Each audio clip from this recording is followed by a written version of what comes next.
Why didn't Artemis 2 land on the moon? Four astronauts, a spacecraft named Integrity, a journey that took them farther from Earth than any human being has ever traveled.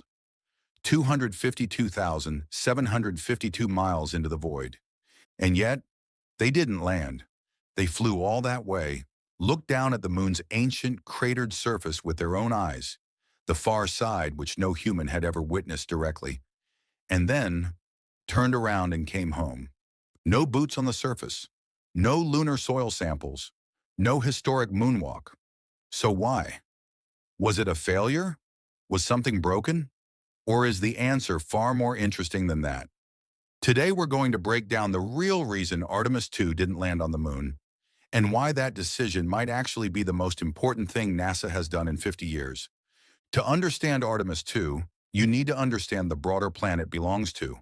The Artemis program is NASA's moon exploration initiative, aimed at returning humans to the lunar surface for the first time since the Apollo era, and this time building a permanent presence there. But this isn't Apollo 2.0. It's something far more ambitious. The goal isn't just to visit the moon, it's to go there and stay there, using it as a proving ground before eventually sending humans to Mars.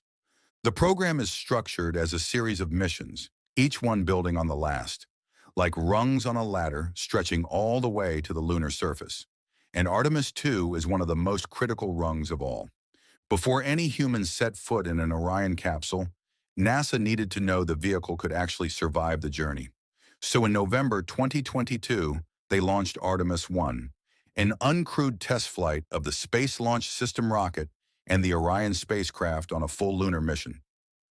No crew, no passengers, just sensors, instruments, and a mannequin, nicknamed Munikin Campos, strapped into the commander's seat.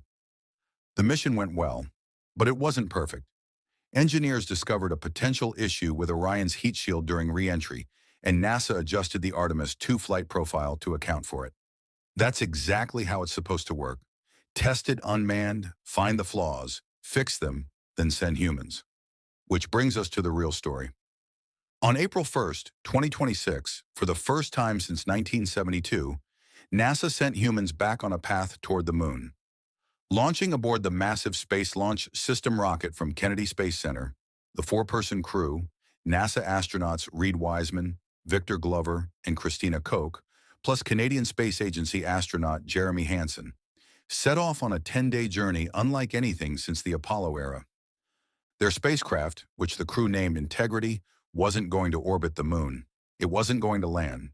It was going to execute what's called a free return trajectory, a cosmic slingshot that loops around the moon, uses its gravity to reverse direction, and flings the spacecraft back toward Earth.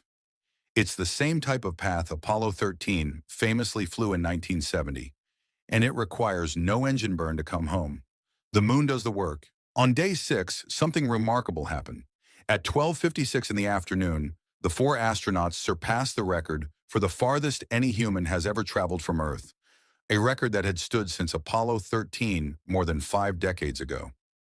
They reached a maximum distance of 252,752 miles from home. They also became the first humans in history to see the moon's far side with their own eyes. Not through a photograph, not through a screen, but through the windows of a spacecraft. And yet they turned around. So again, why didn't they land? Here's the thing people get wrong. Artemis 2 was never meant to land.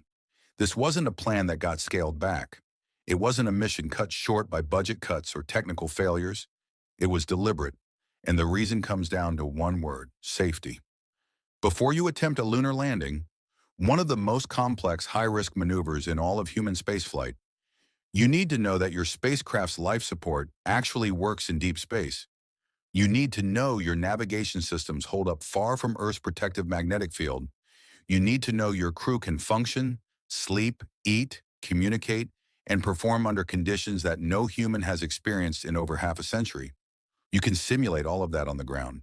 You can model it in computers, but there is no substitute for actually being out there.